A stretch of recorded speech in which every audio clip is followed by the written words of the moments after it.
Welcome back to Ribbon Candy Hooking. I'm Deana. It is great to see you this Monday morning. Whew, starting the week off on a good note. There is a lot of workout music next door to me, so let me know if you can hear it because I feel that it's quite loud. We will see how it goes. Happy Monday, everybody. Sherry, good to see you. Oh, the Advent go. Like I said, everybody's Advent calendar is a little bit different, but I'm getting some good reports on how exciting it is to open up the doors.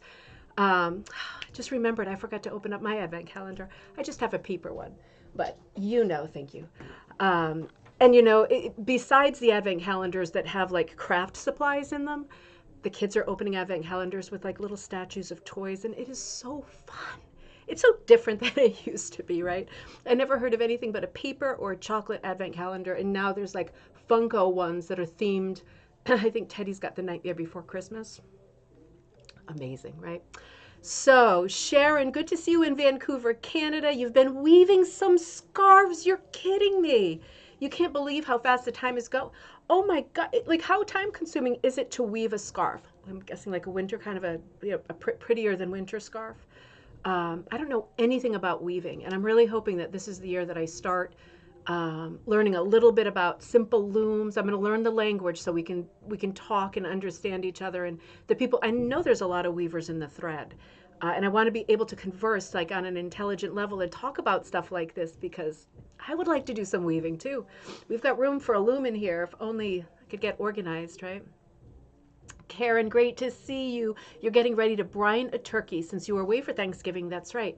And couldn't bring home leftovers. I think that's a smart move. You're not feeling deprived or like you've been left out of the leftover pig wagon, right? You just make some new, and oh, that sounds like fun. And I'm hungry. I don't know what brining a turkey is either. I guess that's different than cooking it. Linda, good to see you. Good morning. Happy Monday. Ryan, happy Monday. It's great to see you. Cool in North Texas. I finally get to try hooking with wool strips. Oh, excellent. Okay, good. Yeah, there's wool strips. So that'll be a lot of fun for you, right? I can't wait to see what you come up with and what you're working on now. We should really announce a gallery night, shouldn't we? I want to definitely do a gallery night as close to Christmas as possible so that, and we'll look at the dates over Christmas too, because I'll see how it goes. If it's, I know for the holidays, there are a lot of people who come online. Christmas Eve was too tough for me, so I did that 2 years ago.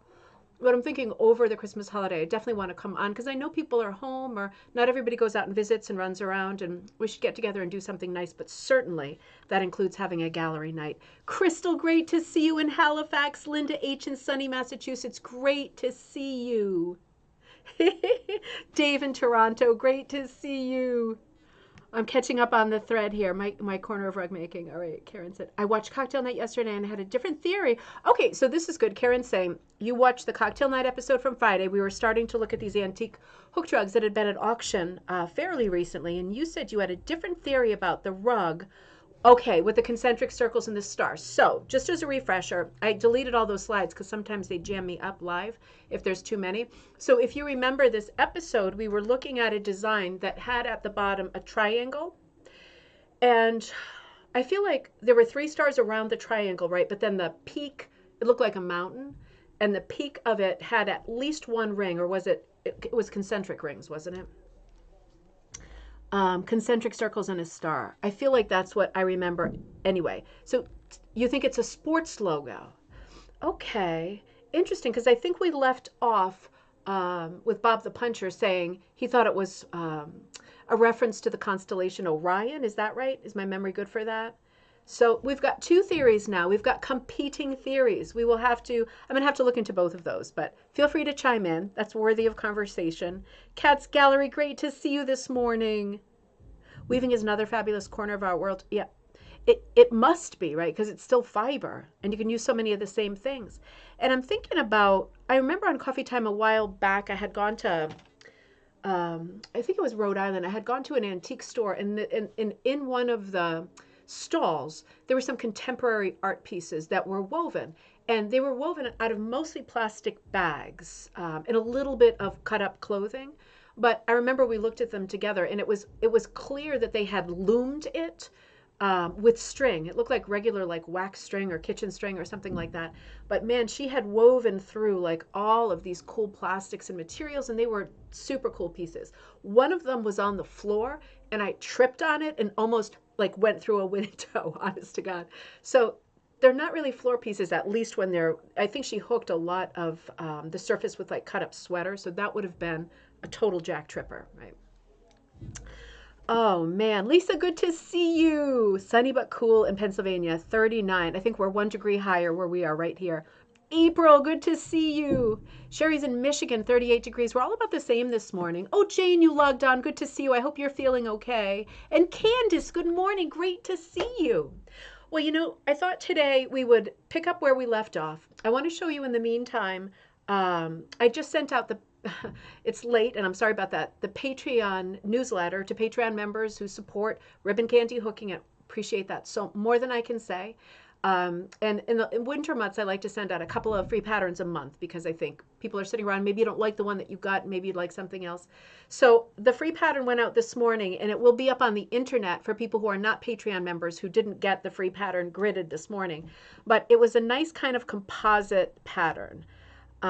Because Jacob, who's in the other room, who I'm sure is not going to come and stick his head in, we were talking yesterday about how much I needed to get that Patreon newsletter out and how I needed a design for it. And he drew what I thought was an amazing design that helped a ton.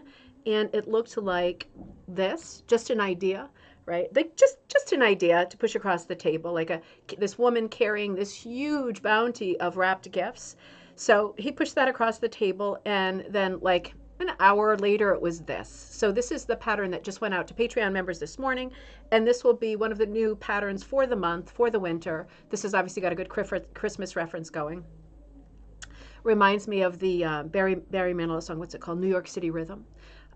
Also Silver Bells. Anyway, I hope that Patreon members look at your inboxes or your spam boxes because your newsletter from this morning is there. Let's go back. Thanks, Sherry. Big welcome to Jacob. I will tell him. He probably can't hear me right now, but we're going to tear apart the studio today, too. That is the plan because I'm catching up with orders quickly. I have some help. So we're going to be tearing apart the studio and creating new places to record the show and with different backdrops and stuff because I love the vignette, but I like variety, too. So it's going to be fun to go through everything and start decorating later this afternoon. So you'll see the fruits of that, I'm sure, on the next show on Wednesday. Let's come back to cocktail night. We were looking at some antique rugs that were from the auction houses Cyr, CYR auction house, and also Pook and Pook. Both of those companies are very strong in folk art offerings like carved decoys and birds and rugs and textiles, Penn Dutch stuff. So this is where these first rugs yield, is these old auction catalogs from like the earlier 2000s. This is a design I think that we stopped at last time. This one has been tipped on its axis, but I think that's because the motif is such a strong vertical that I think it's meant to look this way. But this is just a great, probably early 20th century. It's very graphic in the Art Deco style, Padula flower style, right? Just really pretty, really simple, great outlining, great graphics, completely duochromatic. And again, reaching across the color wheel for those Christmas colors, that red and green, right? So cool when you see that even though we're using colors that are traditionally associated with Christmas in this time of year, you can do patterns like this that are really year-round. It doesn't sing Christmas, does it? But it is a lovely palette. So the tomato red going to like that deep wine red, and then all of these lovely shades of green with two neutrals, black and white or black and ivory. Cindy, good to see you. So I just love this rug. I love the very, very geometric, very simple quilt, right? Quilty border. And I love the flowers. It's about as simple as it can be. And again, this is one of these early rugs that for people who think they are not designers or not good artists, you should be thinking about projects like this and reminding yourself that you don't have to be a great artist to do folk art. Kind of defeats the purpose if you are, right? Those are the colors in your house, Sherry. Oh, that is so nice. They are such cheerful colors, right? I easily can get over the reds and the greens together because they don't scream Christmas to me unless there's like lights and decorations and it's Christmas. Lots of movement there. So this is, I think, a commercial pattern. So this was in one of the Puka Puka auctions. This is, I would guess, a 1920 to 1930 rug. Style-wise, it works a little differently than other rugs we see from this era. I would guess that this is a Rittamore pattern. If I were to research it, I would say either Rittamore if it's Canadian or Aunt Lydia if it's American. Don't know, just guessing. Another duochromatic palette with reds and blue and black and ivory. Interesting how different. Well, this one is blue instead of green, but it's interesting that just two colors can bring you this far. This is very well hooked despite the color losses, I think. You can see that there has been quite a bit of loss within the blue colors. The red colors faded to pink a little bit, but reds are always so vibrant. They usually do pretty well. I like how on the right-hand side there is that dark blue scroll that has persisted, and on the left is kind of faded to the denim color of the others. Did this freeze? Did this freeze? Oh, did it freeze? God, I hope not. Beverly, good to see you. Good morning, Cindy. Cindy, good morning, and I hope I'm not frozen. My clock is ticking, so I think I'm good on this end. Anyway, these Art Deco patterns are so much fun because while this looks like it's a really ornate pattern, it is a half pattern that when you fold it in half, it's identical and perfectly symmetrical line-wise, not color-wise, from side to side. So I would be so tempted, and you know this, School of Kitchen Sink designing, right, to put something in the center. That center is just shouting out to me. I would feel like putting the initials, I think the family initials or year or something in there. But I think it's so, so sweet, so simple. And some great color changing happening in that outer motif. I like how the central motif is kind of an arrow. It's a bit of a traffic sign. And it just made me kind of laugh when I noticed it because we're so used to seeing more traditional shapes and florid shapes. And we've got like a double-sided traffic sign. It made me think, I wonder how much you could play with this idea of using a shape that's a bit contemporary or more associated with pop culture and dropping it into a real traditional scrolly and flowery pattern like this. This is a very graphic one, though. I like this one a lot. It's not overly feminine at all. Another nice late 19th century rug with great color changes and a crazy background in any kind of black that this maker could have gotten a hold of. Some of them are dark brown, some of them are grays. There might be color changes, but in any case, it is a gift to be able to see the way that this person has hooked up this piece. What a lot of fun. Again, it's a half pattern, right? So it's symmetrical from side to side. Changing up the colors with the birds and stuff is me too, Sherry. It's so, and the colors are so crazy. I mean, again, there really are only two color families here, a little tiny bit of green and then the orange family, which goes from like the sort of goldeny green to like the really russet and the pumpkin color, all the, the squash color, right up to the border. One of the things I think that is keeping this rug interesting is being able to see the color changes to the black background. If it was just a solid, really velvety background, I think it would be less interesting. I like it like this because there is a lot of, I don't want to say dead space, but there is a lot of unaccounted for open background space. And it is nice to have some patterning or something for your eye to find when it's traveling around the border, right? It's just a sweet piece. Funny big flower in the center. Punchline. Oh, Bob, I was just talking about you. That's just a different account. Welcome. We were talking about the star with the concentric rings and all of that again.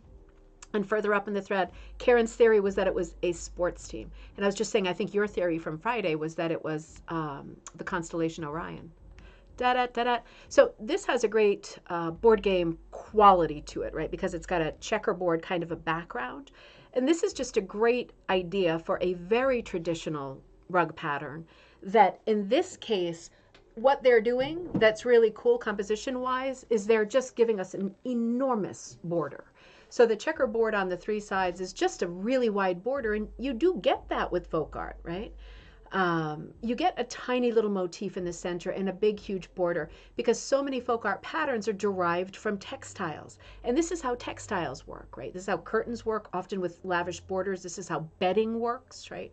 With like the part that drops down and goes around. You often see like a three-sided heavy border like this. And at the bottom, the motif continues to the bottom like it's like a little bell jar or something, right? And it is actually a spiny tree, like a berry tree. with two little deer underneath. And this could read as a Christmas pattern for me as well. Even with the presence of green, it's like it's almost all primary reds and blues, a little bit of green, a little bit of russet that was probably still red. Just a cool motif. And if you think about it, this kind of composition is a bit like, I want to say like Book of Kells, like Celtic art, medieval illuminations, with the small motif that is shaped in the center with this extra large border. And the border is almost as much of a story in terms of design weight as that central motif. And the central motif is amazing. Isn't it funny how the maker wanted to, and I think it was a great move, do such keen stripies like in the middle, like it's like alternating bands of stripes? That's like twice as much work, isn't it? Well, I guess not. But you wouldn't just continue. You'd have to keep cutting and starting again. But I think the time that she took to do it is well worth it because it pops that motif like crazy. It's just a great image. Adored the checkered piece. I do too. Ryan, I love it. And it's like it has that playfulness of a board game around the edge, but then in the center, it's a bit more like all business pen Dutch, right? It kind of like flip flops. It's just a cool, cool design. This is not a hook drug. This is a quilt, but I had to show it because this is obviously like a pattern that is like for quilters a Dresden plate kind of thing. It's all wool applique. So applique is a way of quilt making, right? It's like it's not patching or patchwork quilting. It's adding pieces on top just like you would if you were doing wool applique.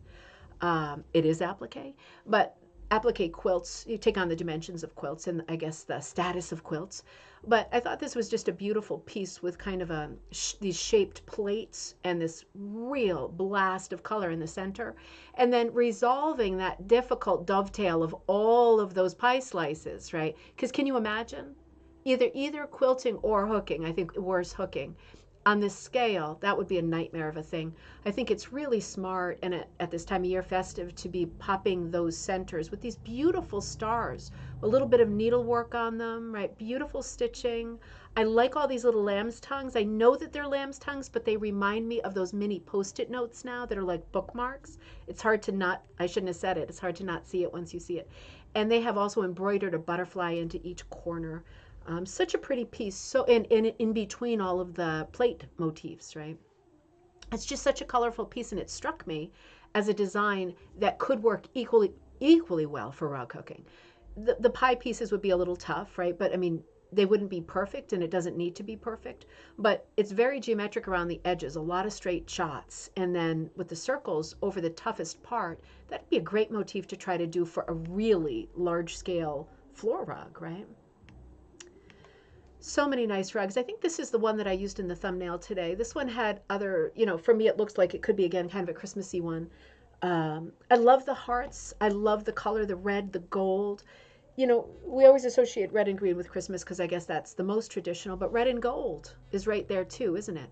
A little bit of ivory, right? These are all warm, mellow, seasonal colors. It has that feel for me. These kind of little Charlie Brown vases on the four corners with, I guess, little padula flowers. I don't think they're berries just because they seem to have a center. But I love the way that this person was not overly worried about her border.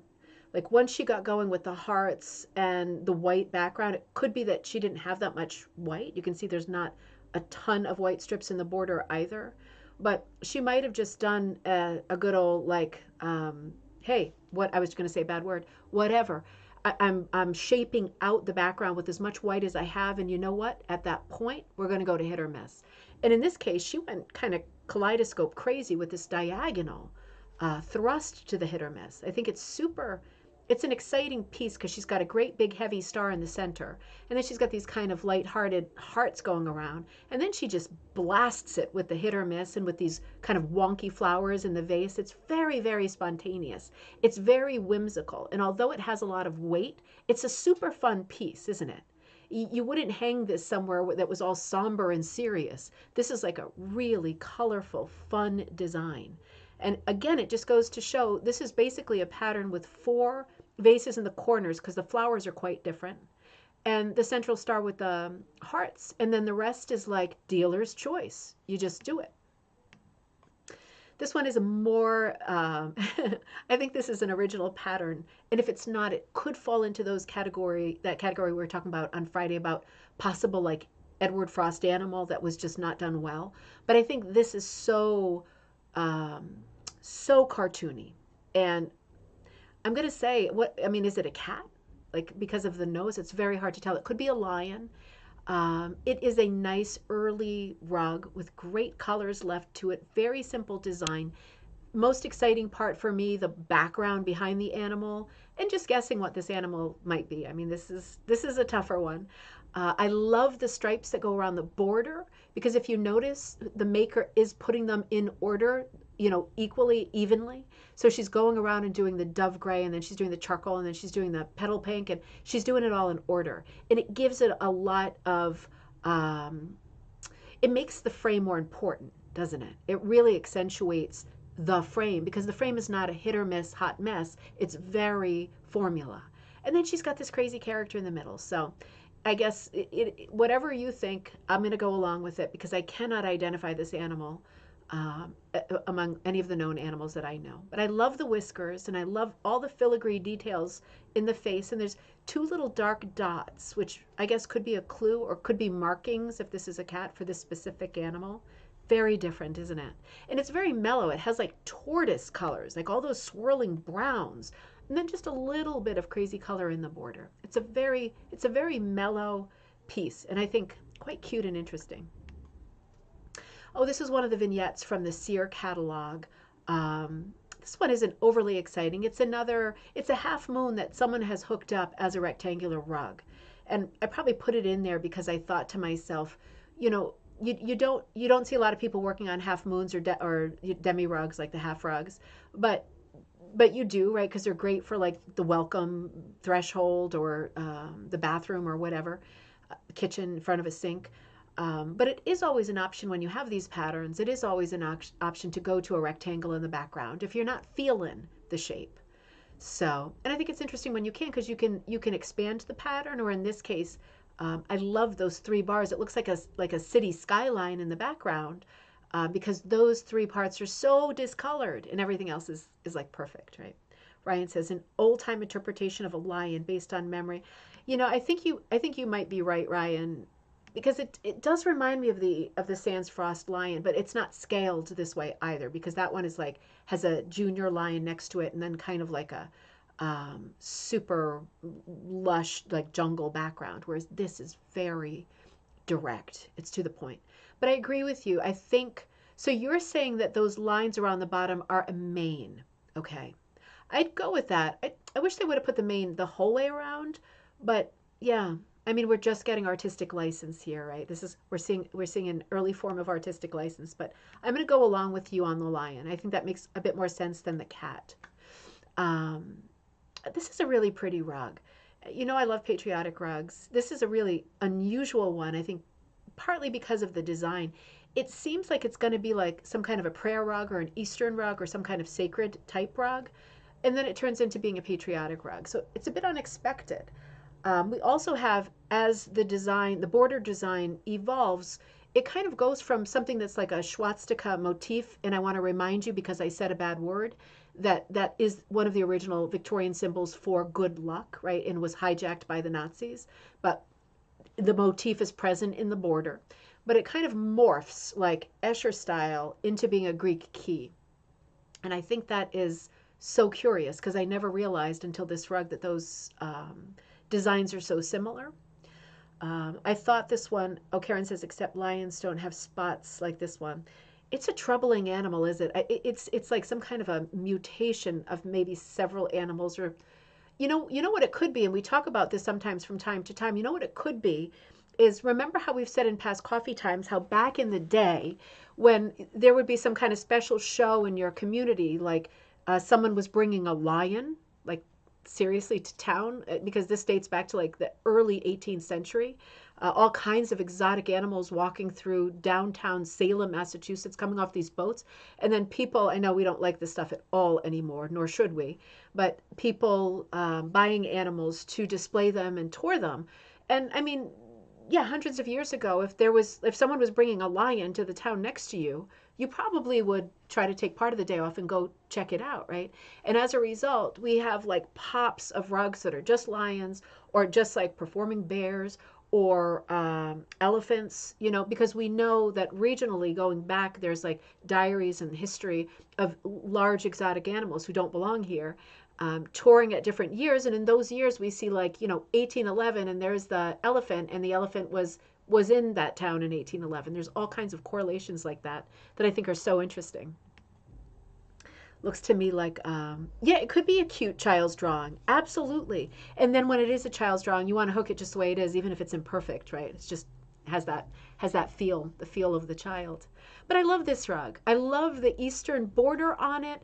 The interior to me looks a bit like maybe a bamboo motif. Like it makes me think of Garrett Bluenose because they did so much with like the faux sort of bamboo borders, but not in combination with a patriotic motif and a Greek key swastika design. That's a bit unexpected. So it is another kind of hybrid rug. It's a bit of a mutant. It's touching in on all of these different motifs and cultural references. So interesting. All right, let's see. Okay, and very simple here. Very simple. This is probably a rug that was a design that didn't maybe have flowers in it because it doesn't quite fit, or maybe it had more to it and it wasn't hooked out completely. It's probably one of these very basic designs that was either handmade, and this is another technique we've talked about in the past. Remember in Pro McGowan's book, The Dreams Behind the Design, I think is the name of it. It's her first book. And she talks about how one of the sort of techniques for creating patterns was to take your burlap and just take a postcard that somebody would have sent you in the mail and just be moving it diagonally up in increments so that you kept getting like a different square to it, right? And then you could create your own kind of super complex geometric designs, but using a postcard. I mean, it's just so cute, isn't it? It's just a way of using a template or a stencil. But I feel like sometimes when we see these kinds of designs, I'm thinking about if they did the corner that way. I'm thinking about somebody sitting there with a postcard tracing it out, because it's not a super successful design in terms of balance, right? The weight of the flower pot in the center has absolutely no relationship to the border. And I think that's problematic design-wise. It could have been remedied if I think it didn't have such a heavy border on the flowers, like the black outlining, or if the framed stepped actual border wasn't so well done, because there seems to me to be some kind of a break in style between those very graphic tulips and that very marbled, like oldie worldy, antique looking border. Could also be it was an unfinished rug and a different person finished it. Thank you, Cindy. Thank you for noticing. It's not my favorite rug, but I think it gives us ideas in terms of design that are fun to think about, right? And I would go for this rug not outlined and maybe with just a little something on both sides. I prefer it maybe with nothing in it or with some texts. Your favorite motto: "Don't be a beggar sitting on a sack of gold," something like that. There's so many good ones at this time of year. Oh, that reminds me. Wait a minute. I have one for you. I screenshotted the poetry excerpt of the day today. So maybe this is a good motto. My life is full of mistakes. They're like pebbles that make a good road. There you go. Right in the center. Better than tulips. All right. So let's look at the next one. These are all ones that I had like left over from Friday night. So hang on. Let me come up here. I put a bunch of new ones too, but I don't think we're going to get to them. I always talk too much. Let's see what we do. There we go. Okay, this is another absolute hybrid. How does this happen?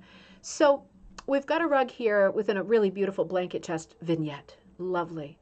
Could it be any more jarring than this? And the thing is, it works. Like, I love this rug, and if this was at an antique store, I would certainly be picking it up and looking at, its issues and the price. I love this brick geometric center. So this is something we talked about in the design class this past week. There are only 8 known grids when you're making a pattern, and one of them is called brick. And this is it, right? It's just like a square, but it's staggered. So this is brick, and within each brick, the maker has dropped in a diamond. And really, like a stretched square, meaning a diamond, is pretty much perfect balance-wise to be like the insets of these bricks. In terms of scale, it's a really good inner design. It's really well balanced, and it's operating as a hit or miss. because it doesn't matter where the color placement happens, right? It doesn't matter if your contrast is great, right? Your darks versus your lights. It just doesn't matter. It's meant to be random and it's meant to be colorful.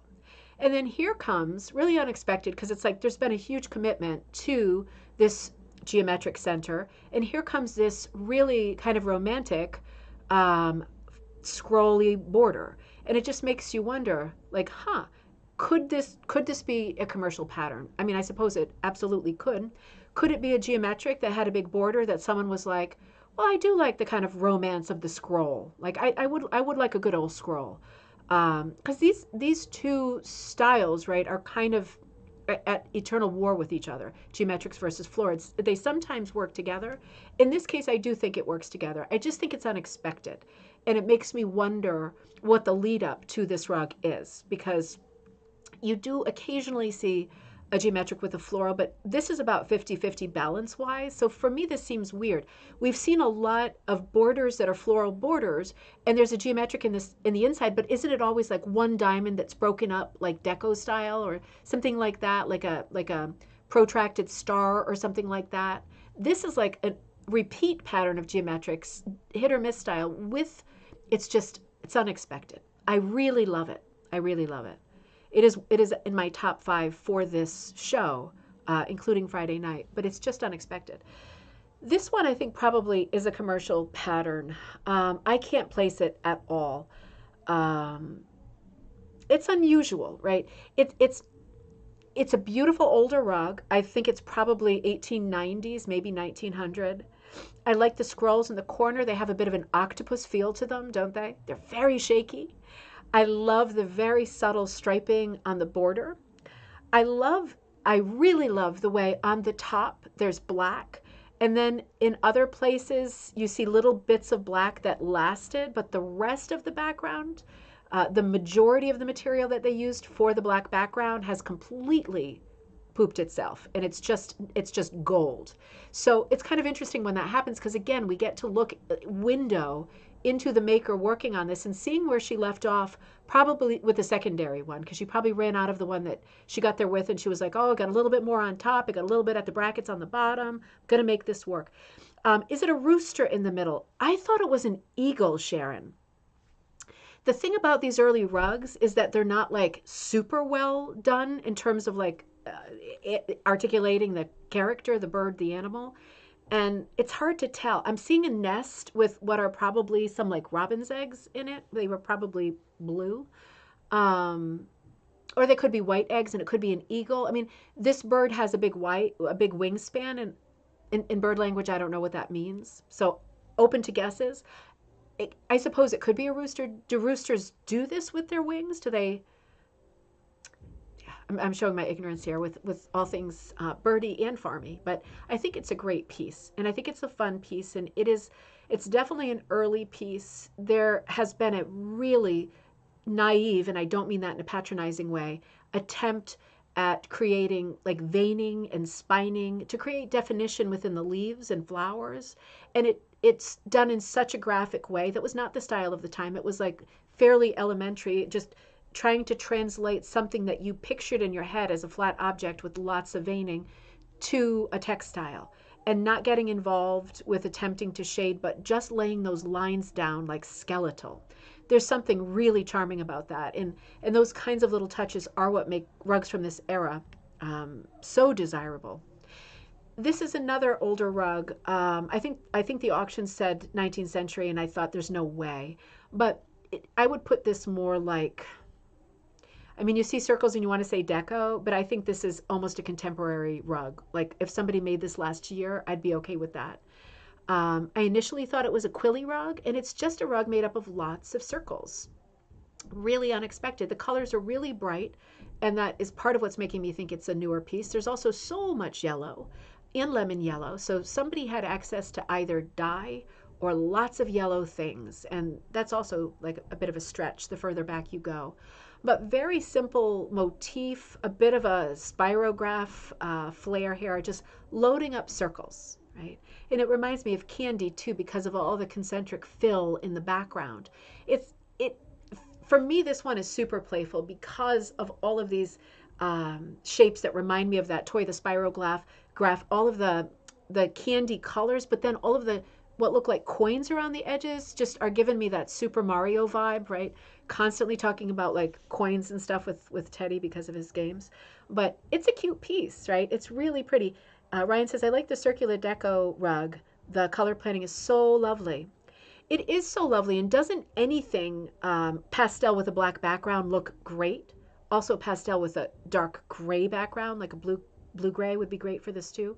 But the black certainly packs the most punch, and it's a super interesting rug. It almost has like a 3D quality to it. It reminds me a little bit of ribbon candy, but yeah, it seems like a weirdly technical rug while it's very, very playful and cute. Very simple. Now, this is one that is up for auction right now. I was really interested in this rug to buy, but you have to go pick it up in New York City, like downtown, or, and I've got no problem driving into New York City, but I just don't know if I need to do it at Christmas for a rug from New Hampshire. Um, this for those of you that don't recognize this motif, this is a rug that would have, I think, come from New Hampshire. This is the Old Man of the Mountain, and this was a rock formation that happened. I forget what that little notch, something notch, right at the foot of the Kankanaga Highway. Um, it was, I think, sometime in the 90s. The bottom ledge dropped after having been wired up for like 50 years. The what it was it's over this Profile Lake. That was it. It's over this small lake called Profile Lake, and it was like this silhouette that looked like a man. So for like native people here, they would look at it and go, it's like an old man. The rock looked exactly like the silhouette of an old man. And the chin was right above Profile Lake, and it's called that because it's a profile. But in the 90s, I remember when I was a tour guide, this was a story I had to tell. There was a jogger who ran by at a crazy time of the morning, like 3:30 or something, and the bottom ledge that had been wired up for so long fell crashing down into the lake. And then, of course, the subsequent ledges broke. So now when you drive by, which I still do quite a bit, there's just nothing there. And I'm just looking at the ground going, that's the old man on the ground. It's kind of depressing, right? But it is, oh, Colleen said the circle rug reminded you of Millefiori. Absolutely. That like Italian glassmaking with those long canes that are each a flower. Absolutely. It does look like that. You know, it also looks a bit like, let me come back there.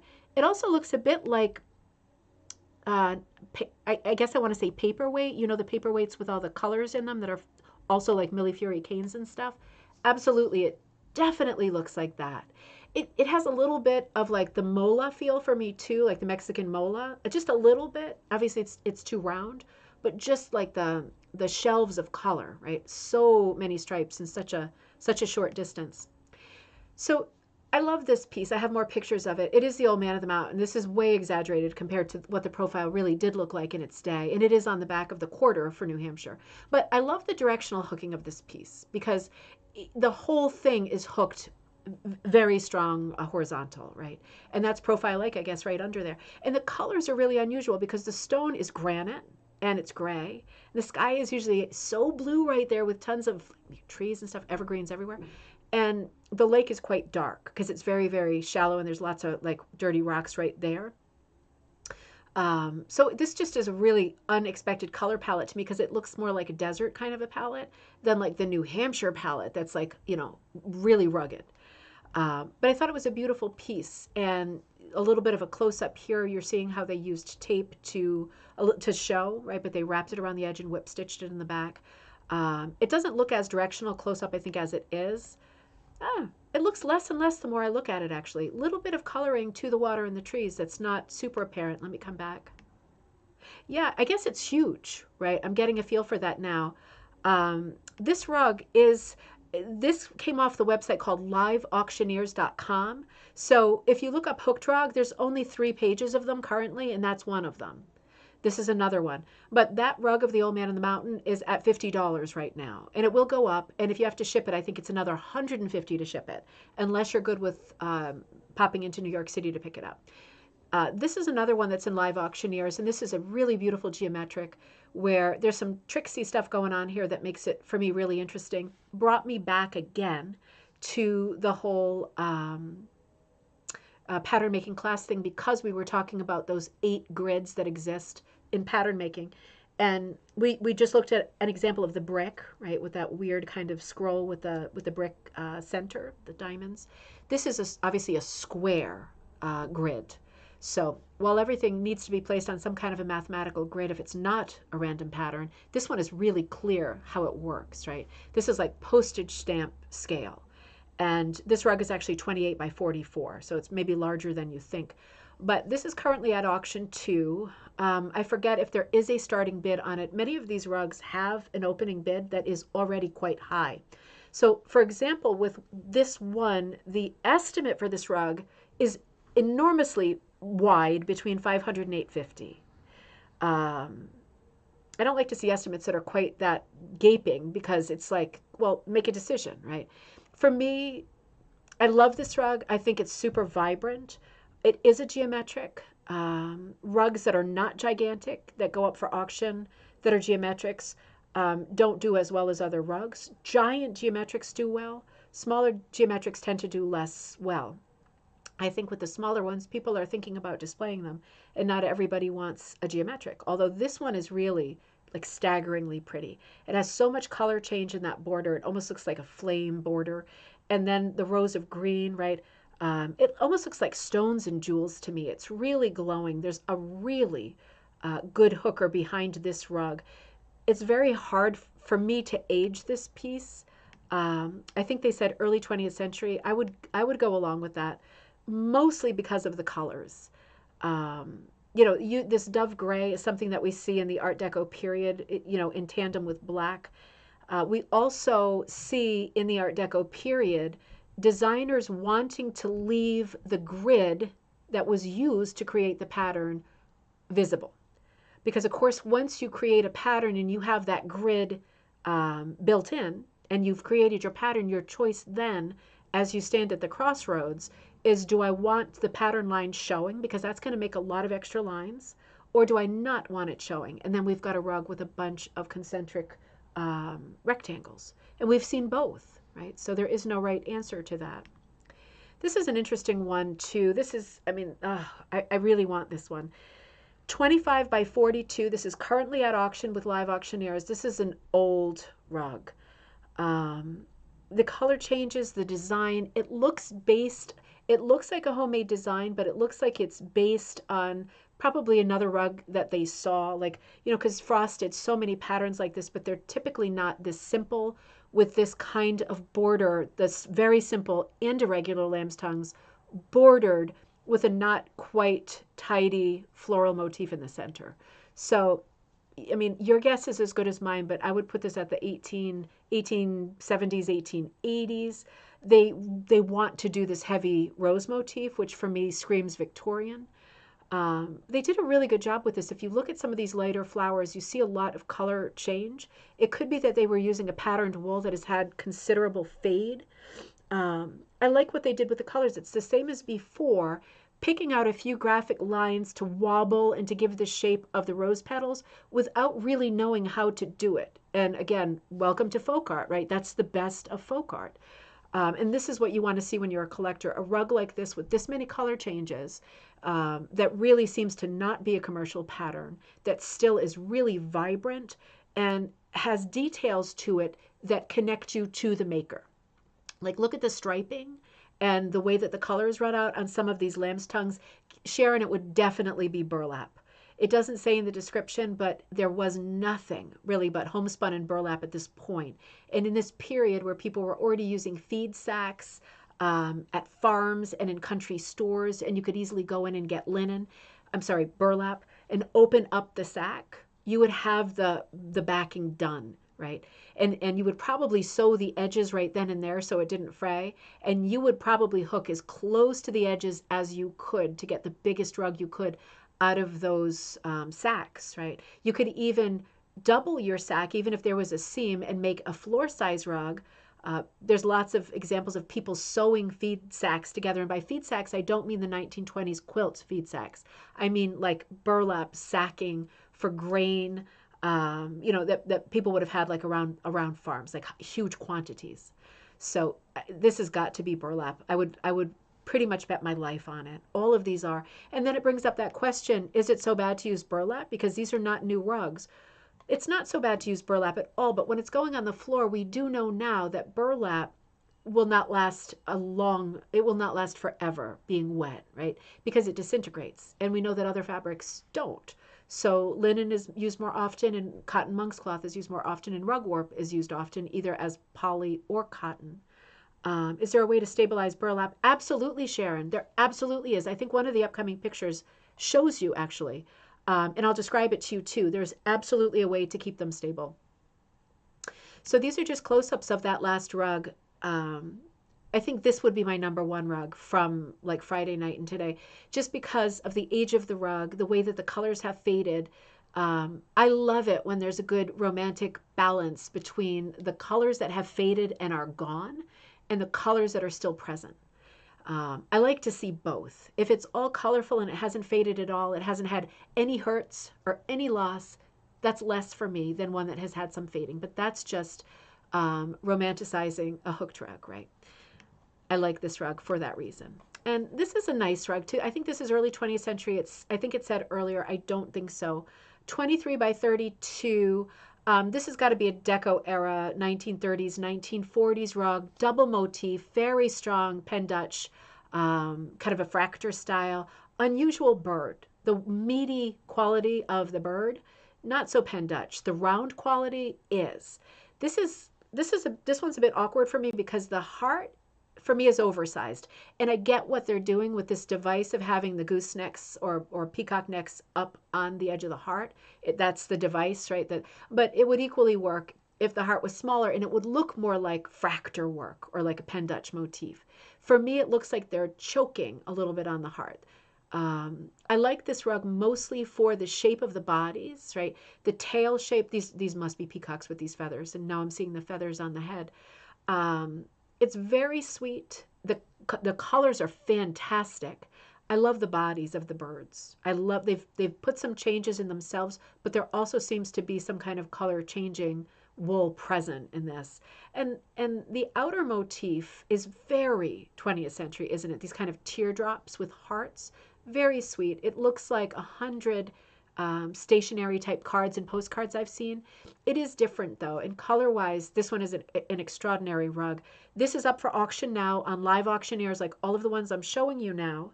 You really like this one. I love the symmetry. Does anybody feel the way about the heart with the birds? It's just so big for me, but I'd like to see a little more bird neck, right? You don't say that every day. And the stars in the corners, it looks like it might even have a little bit of Waldeboro happening. Let me see if I took a close-up of this one. Yeah, it's still hard to tell. This is not cropped. These are other pictures that they offered. I don't know if there is Waldeboro. It's hard to tell in that border. It looks like the center of the heart is like chenille or velvet. It doesn't look like the rest of the material. Yeah, this is a nice rug. Lynn says, to me, the color of the birds does say peacock, but the shape says turkey. Yeah, I can see that. I can see that. Yeah, it is. Like the legs are just real heavy, and a bit sexy. So this one, if you're interested, is up on live auctioneers, and this one is appraised for, surprisingly, 300 to 500. Because if you think about it, that geometric we just saw was priced at 700 to 800. This one is priced at 300 to 500. It seems to me like this is the superior rug in terms of collecting, but you know, each to his own, and that appraisal price has absolutely no relationship to whether this rug is going to go through the roof or sell for 100. So take a look if you're interested later at all of these. This is a rug that's 24 by 41. This is another nice 19th century rug. This would be my second pick out of this auction. This one is appraised for between 700 and 800 also. That seems to be the go-to number with this particular auction house. I like the small window for it. They're really, with a window that's that small, they're really encouraging you to bid 700, right? And once you get to 800, everybody's going to be looking at each other, you know, cyberspacely and saying, is it going too high now? Am I overpaying for this thing? I think this is the right price for this. For a 19th century rug, I mean, I know I recently bought a rug at a flea market where prices are much lower that was very, very similar to this, if not the same design. I think for 600 or 700. So this really is at 700 to 800. This is the price that you would expect to pay, particularly if you could go pick it up and not pay another 100 to ship it. But for me, this is an important rug. I would really like to have this rug. I shouldn't have showed you this rug because I'm going to be watching it at auction. I like the very serious kind of photo album quality to this heavy border. I like the filigree feel of that kind of apricot scroll on the corners. I like the Celtic sort of knotting feel at the north, south, east, and west, but mostly I love the peppermint feel of the flowers. I really like this rug. I really like this rug. This is a good one. Let's look at some close-ups of this. And I'll probably end soon after. I've been running such long shows lately, I cannot like recover. You can hear me sniffling and stuff. I can't seem to recover from talking. It looks to me like this is a hooked rug, but if you look at the detail, the white on the top right-hand side, you might think, oh, this might be a clipped rug, right? They might have pulled loops through and clipped them because I can see the kind of bone to it. I can see the cross-section of the loops. It could also be so worn down, right? Because it's been in service for like decades, over a century, possibly. But yeah, it's mostly when you see that, it's just that it's worn down and the loop has been like lopped off over time. So it doesn't mean that it's a clippy, although clippies are also great. Colleen, I agree. It's a great looking holiday rug because of the starlight mints. That's it. That's it. Oh, I love this rug so much. I love it so much. Let's look at one more. This is in the same style, but this is certainly a 20th century rug. You know, we don't get invested in the oval until we hit the Art Deco period, and we don't get invested in the diamond, the half moon, or the oval until we hit the Art Deco period. This is possibly a commercial pattern, but it has not been done precisely. We're being diplomatic here.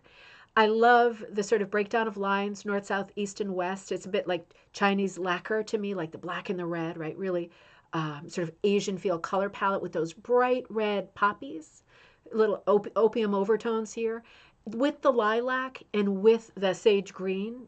And I think that last color, very, very pale pink, and then I think apricot, right? I think it maybe got dirty over time. Super, super pretty rug.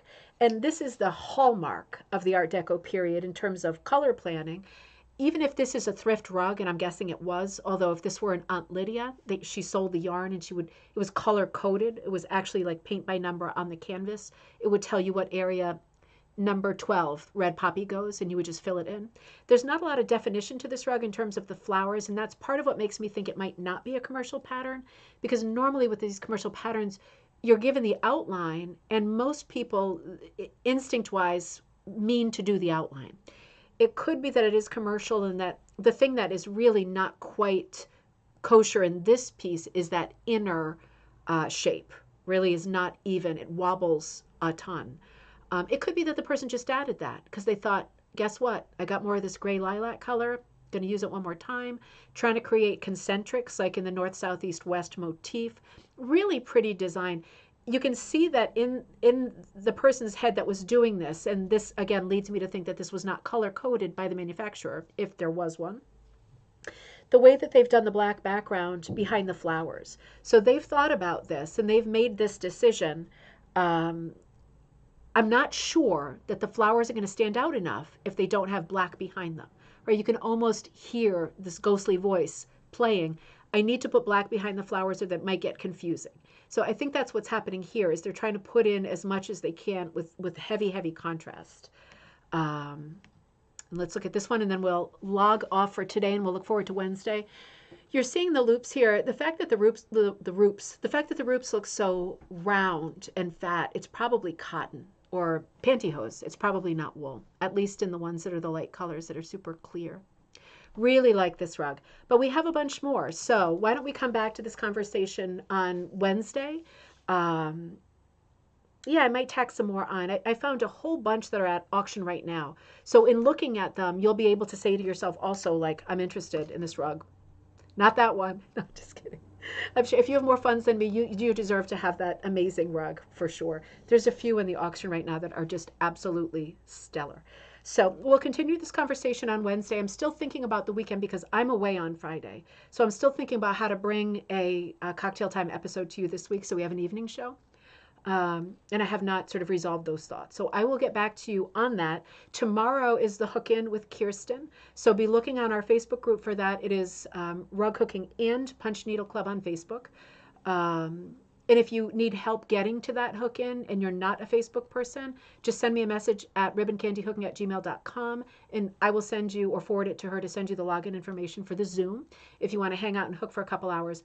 Otherwise, please like, comment, subscribe, share, all of that stuff. And when you do, you get notified when a show is coming up, particularly this week when I might do a show at an odd time. So I will see you Wednesday, nonetheless, tomorrow Hooking Wednesday show, and we will conclude this episode. And that will again be at noon Eastern Standard Time. Till then, oh, Bob, I'm so glad you logged on. So in Scotland, it's only dinner time there, right? It's really late when you log on for Fridays. All right.